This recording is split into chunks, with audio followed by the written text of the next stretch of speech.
بسم اللہ الرحمن الرحیم۔ صرف 5 منٹ کا مدرسہ قرآن و حدیث کی روشنی میں۔ 15 شعبان المعظم۔ نمبر 1، اسلامی تاریخ۔ حضرت معاذ بن جبل رضی اللہ عنہ۔ حضرت معاذ بن جبل رضی اللہ عنہ نے جوانی میں حضرت مصعب بن عمیر رضی اللہ عنہ کے ہاتھ پر اسلام قبول کیا۔ جب حضور صلی اللہ علیہ وسلم مدینہ منورہ پہنچے تو آپ صلی اللہ علیہ وسلم کی خدمت میں رہنے لگے۔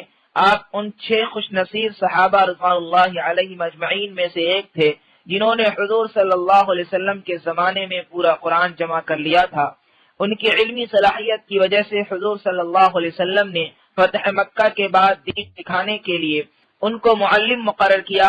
اسی طرح جب اہل یمن ایمان میں داخل ہوئے تو ان کی تعلیم و تربیت کے لیے انہی کو روانہ فرمایا۔ حضور صلی اللہ علیہ وسلم نے ایک مرتبہ فرمایا، معاذ بن جبل حلال و حرام کو زیادہ جاننے والے ہیں۔ حضرت معاذ رضی اللہ عنہ کو حضرت عمر رضی اللہ عنہ نے اپنے دور خلافت میں لوگوں کو دین سکھانے کے لیے شام روانہ کیا۔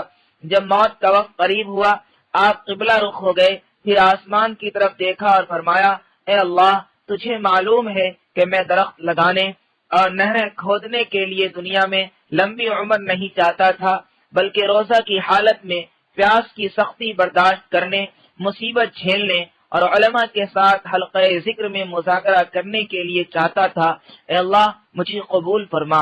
اس کے بعد 38 سال کی عمر میں سن 18 ہجری میں انتقال ہوا۔ نمبر 2، اللہ کی قدرت۔ چمبک، میگنیٹ۔ اللہ تعالیٰ نے زمین کے اندر قسم قسم کی دھات رکھی ہے۔ اس میں سے ایک دھات چمبک ہے جو لوہے کی ایک قسم ہے۔ یہ لوہے کو اپنی طرف کھینچتا ہے اور لوہے سے چپک جاتا ہے، اور لوہے کے علاوہ دوسری کسی چیز سے نہیں چپکتا۔ اگر اس کے سامنے لکڑی، پتھر وغیرہ رکھے جائیں تو اس سے نہیں چپکتا۔ ذرا غور کیجئے کہ زمین سے نکلی ہوئی معمولی سی دھات میں ایسی طاقت کس نے رکھی ہے؟ یقیناً یہ اللہ تعالیٰ کی قدرت ہے، جس چیز میں سے جیسا چاہتا ہے ویسی خاصیت رکھتا ہے۔ نمبر 3، ایک فرض کے بارے میں، جانوروں پر زکوٰۃ۔ رسول اللہ صلی اللہ علیہ وسلم نے قسم کھا کر فرمایا، جس کے پاس اونٹ، گائے یا بکرا ہو اور وہ اس کا حق ادا نہ کرتا ہو تو قیامت کے دن ان جانوروں میں سے سب سے بڑے اور موٹے کو لایا جائے گا، جو اپنی کھروں سے اس کو روندے گا اور سینگ مارے گا۔ جب بھی آخری جانور گزر جائے گا تو پہلے جانور کو لایا جائے گا۔ یہ سلسلہ اس وقت تک چلتا رہے گا جب تک کہ لوگوں کا حساب نہ ہو جائے۔ فائدہ، جس طرح سونے، چاندی اور دوسری چیزوں میں زکوٰۃ فرض ہے، اسی طرح جانوروں میں بھی زکوٰۃ فرض ہے جبکہ نصاب کے بقدر ہو۔ نمبر 4، ایک سنت کے بارے میں، خوشی کے وقت سجدہ شکر ادا کرنا۔ رسول اللہ صلی اللہ علیہ وسلم کو جب خوشی کا موقع آتا یا کوئی خوشخبری سنائی جاتی تو آپ صلی اللہ علیہ وسلم سجدہ شکر بجا لاتے۔ نمبر 5، ایک اہم عمل کی فضیلت، جانور پر رحم کرنے کا ثواب۔ رسول اللہ صلی اللہ علیہ وسلم کی بارگاہ میں صحابہ کرام رضی اللہ عنہم اجمعین نے عرض کیا، یا رسول اللہ، کیا جانوروں پر رحم کرنے میں بھی ہمارے لیے ثواب ہے؟ آپ صلی اللہ علیہ وسلم نے فرمایا، ہر جاندار جگر رکھنے والے حیوان پر رحم کرنے میں ثواب ہے۔ نمبر 6، ایک گناہ کے بارے میں، حج نہ کرنے پر وعید۔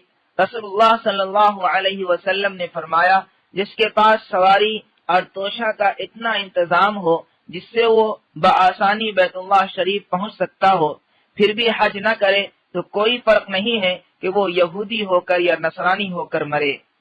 نمبر 7، دنیا کے بارے میں، دنیا کی زیب و زینت۔ رسول اللہ صلی اللہ علیہ وسلم نے فرمایا، مجھے تم لوگوں کے بارے میں جس چیز کا سب سے زیادہ ڈر ہے وہ دنیا کا بناؤ سنگار ہے جو تم پر کھول دیا جائے گا۔ نمبر 8، آخرت کے بارے میں، نیک بندوں کی نعمتوں کا بیان۔